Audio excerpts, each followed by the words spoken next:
महावीर संदेश, धर्म, आस्था, जैन संस्कृति का प्रतीक। जय जिनेंद्र। जिनशासन की शान महावीर संदेश में आपका हार्दिक अभिनंदन। आइए देखते हैं जिनशासन की खबरें। मालव केशरी स्वयंवर स्थिविर वरिष्ठ मुनिराज हितेश चंद्र विजय जी महाराज साहेब एवं मुनिराज श्री दिव्य चंद्र विजय जी महाराज साहेब सांचौर निवासी श्रीमान शाह गणपत लाल जी के बीबीपुरम निवास स्थान पर पगलिए करने पधारे। वहां पर मुनिश्री का भव्य सौम्य कर प्रवेश करवाया गया।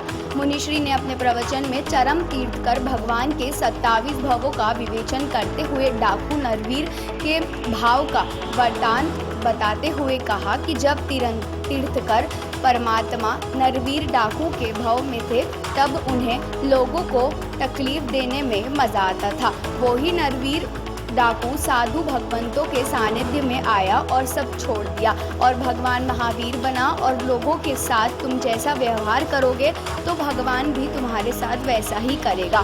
इसीलिए भगवान महावीर को भी कितने ही उपसर्ग सहन करने पड़े और अंत में अहिंसा प्रेमी बने। प्रवचन में गणपत लाल जी, जितेंद्र जी, मीठालाल बोहरा, जयंतीलाल बंधा मूठा, वंशराज बोहरा, जयंतीलाल श्रीमाल सहित काफी गुरु भक्त उपस्थित रहे। भाव के अंतर्गत योग संयोग कहीं बना हुआ होता है और उस अवधि के अंदर कभी कभी हमारे जीवन के अंदर कोई ऐसा सुनहरा पल, ऐसा सुनहरा क्षण आ जाता है जो हमारे जीवन को परिवर्तित कर देता है। परमात्मा महावीर के जीवन के वृत्तांत को उठा करके जब उनके 27 भवों को हम पढ़ते हैं, कभी कभी उन परमात्मा के जीवन के चरित्र को पढ़ने के बाद में मन में कभी संशय होता है, कभी शंकाएं भी होती है और फिर कहीं वास्तविकता को समझने के बाद में एक अनन्य आस्था और श्रद्धा परमात्मा के प्रति हमारे जाकर के जुड़ती है। समय ऐसा भी रहा परमात्मा महावीर के जीवन के अंदर के नरवीर नामक डाकू होकर के लुटेरे का काम करते थे और जब वह 27 भवों के अंदर ही आता है उस समय वह जाकर के लूटने का काम, चोरी चकारी का काम जो होता, लूटने आदि के काम करते थे। जंगलों में जाकर के रहना और जंगलों में जाकर के अपने कोई निवास आदि कोई गांवों में नहीं थे, परंतु जंगलों में समय को व्यतीत करते हुए बस लोगों को दर्द देना, लोगों को कष्ट देना, उसमें उन्हें बहुत अच्छा लगता था। हमें भी कई बार जीवन के अंदर अच्छा लगता है, किसी को दर्द देने से हमें खुशी मिलती है तो हमें बहुत अच्छा लगता है, परंतु यदि हमें कोई दर्द देता है तो हमें बहुत ज्यादा दर्द होता है। परमात्मा भी नरवीर डाकू के रूप में रहकर के अपने समय को तो व्यतीत कर रहे थे, परंतु इतनी अवधि के बाद में भी समय पर वहां पर भी योग संयुक्ता से गुरु भगवंत का आगमन हो जाता है, क्योंकि विचरण का क्षेत्र साधु साध्वी भगवंतों का उस अवधि के अंदर जब पढ़ते हैं तो उस समय में कहीं ये रोड आदि तो नहीं थे, जंगलों में होकर के गुजरना पड़ता था।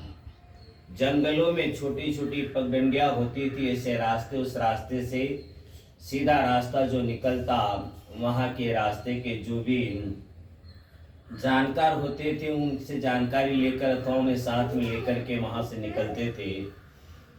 गुरु भगवंत भी वहाँ से पदार्पण कर रहे थे तो नरवीर डाकू से मुलाकात हुई। मुलाकात होने के बाद वही डाकू को जाकर के प्रेरित किया गया और प्रेरित करने के बाद में प्रेरणा प्रदान करी। प्रेरणा प्रदान करने के बाद में वही जो जाकर के एक समय औरों को दर्द देकर के बड़ा प्रसन्न होता था, औरों को कष्ट देकर के बड़ा प्रसन्न होता था, वही गुरु भगवंत के वाणी से प्रभावित होकर के जीवन के अंदर इन समस्त कार्यों का आजीवन के लिए त्याग कर देते हैं और त्याग करने के बाद उनका जीवन बदल जाता है।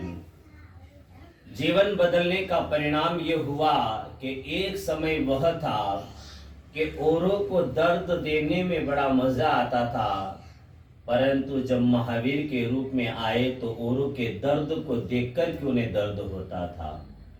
कभी तो कष्ट देने में मजा आता था, परंतु बाद में तो लोग उन्हें कष्ट देते थे तो भी वे सहनशील, गंभीर, धीर वीर बनकर के सहन करते और मन में एक ही भाव लेकर के चलते थे, शायद मैंने इनके साथ ऐसा ही किया होगा तो मेरे साथ में ये लोग ऐसा कर रहे हैं। आज मुझे ये कष्ट दे रहा है तो मैंने भी इसको कहीं न कहीं कष्ट दिया होगा तो आज मुझे ये कष्ट दे रहा है। सोच में इतना बदलाव आया और सोच में बदलाव के लिए माध्यम बने गुरु भगवंत और गुरु भगवंत की वाणी से जीवन परिवर्तित हो गया। एक व्यक्ति जीवन के अंदर लुटेरा रहने वाला भी जाकर के तीर्थंकर पद को प्राप्त कर सकते हैं। तो आप और हम सभी साधारण रूप में भले ही हैं, परंतु जीवन की श्रेष्ठ सोच के माध्यम से, अच्छे विचारधाराओं के माध्यम से हम भी अपने जीवन के अंदर परिभ्रमण को मिटा भी सकते हैं और अपने जीवन में बहुत कुछ अच्छे कार्य को भी कर सकते हैं। यह आप और हमारे सभी पर जाकर के निर्भर करता है। जीवन को बदलना अपने आप पर निर्भर करता है, इसलिए जीवन के अंदर कभी विचार ये आ जाता है कि क्या पता मैं बदल पाऊंगा कि नहीं बदल पाऊंगा। मन में यदि संशय होता है तो विकास संभव नहीं होता है। जब ऐसी स्थिति बने तो उन महापुरुषों के इतिहास को पढ़ लेना और महापुरुषों के इतिहास को पढ़ने से अपने आप आपको बल मिलेगा, शक्ति मिलेगी, सोचने की सामर्थ्यता बढ़ेगी और मन में विचार आएगा कि जब ऐसे ऐसे महापुरुष जिनके सामने इतना कष्ट आया उसके बाद में भी वह सब कुछ आराम से सहन करते रहे, इतना कष्ट तो वर्तमान काल में कोई देने वाला नहीं मिलता है। महावीर के पैरों पर खीर बनाई गई थी, महावीर के कानों में कीले भी डाले गए थे, महावीर को जाकर के अनेक प्रकार के कष्ट दिए भी गए। इतने कष्ट तो वर्तमान काल के अंदर हमारे जीवन के सामने नहीं दिखाई देते हैं। हम तो बहुत अच्छे कहीं पुण्य का उदय लेकर के आए कि कम से कम कई अनंत वेदनाओं से जाकर के बचे हुए हैं। तो ऐसी स्थिति के अंदर यदि हम भाव सहित देव गुरु धर्म के बताए मार्ग का अनुसरण करते रहे तो जरूर अपना जीवन बहुत आनंदकारी जाकर के बन सकता है। और जीवन को आनंदकारी बनाना अपने आप पर भी निर्भर करता है। जीवन को श्रेष्ठ बनाने के लिए सोच को श्रेष्ठ बनाना पड़ती है। जीवन को अच्छा बनाने के लिए अपने विचारधाराओं को भी बदलना पड़ता है। जीवन में सुख कभी स्थायी नहीं होता है, इसलिए जीवन में जो भी परिस्थितियां हो बड़े प्रेम के साथ में, स्नेहता के साथ में, आत्मीयता के साथ में प्रसन्नचित होकर के अपने जीवन को हम जीते रहे, व्यतीत करते रहे तो जीवन में बहुत कुछ प्राप्त कर सकते हैं। और देव गुरु धर्म की असीम कृपा से हमारे जिंदगी के सभी मार्ग खुल सकते हैं, परंतु प्रयत्न तो करना पड़ता है और प्रयत्न जो करता है तो जरूर जाकर के सफलता की प्राप्ति होती है। चैत्री होली के समय से विविपुरम में आने का योग बना। काफी समय की स्थिरता के बाद में विगत 8-9 दिन का नगर के अंदर अलग अलग क्षेत्रों में विचरण का योग भी बना। इसी बीच में जब हमारी यहाँ पर स्थिरता थी तब उसी समय में भी वाघोड़ा राजस्थान निवासी श्रीमान गौतम जी की जो है बार बार प्रबलतम भावना थी और बार बार आग्रह भी परिवार आपका था निवास स्थान पर आने के लिए, परंतु उस समय कुछ योग ही नहीं बन पा रहा था। हम लोगों ने कहा था कि पुनः हम लोग कभी आसपास में भी जाएंगे तो फिर लौट कर के आएंगे, उसके बाद आने की भावना को हम जरूर रखते हैं, ये हमने उस समय में भी कहा था।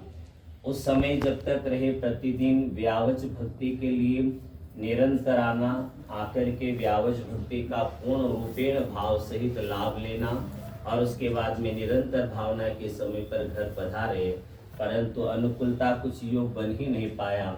और इस बीच में 7-8 दिन की यात्रा हमारी सभी चैत्यों के जिनालयों के दर्शन के साथ में शासन प्रभावना से जुड़े हुए कार्य का एक माध्यम और निमित्त हमारे बीच में बनता चला गया।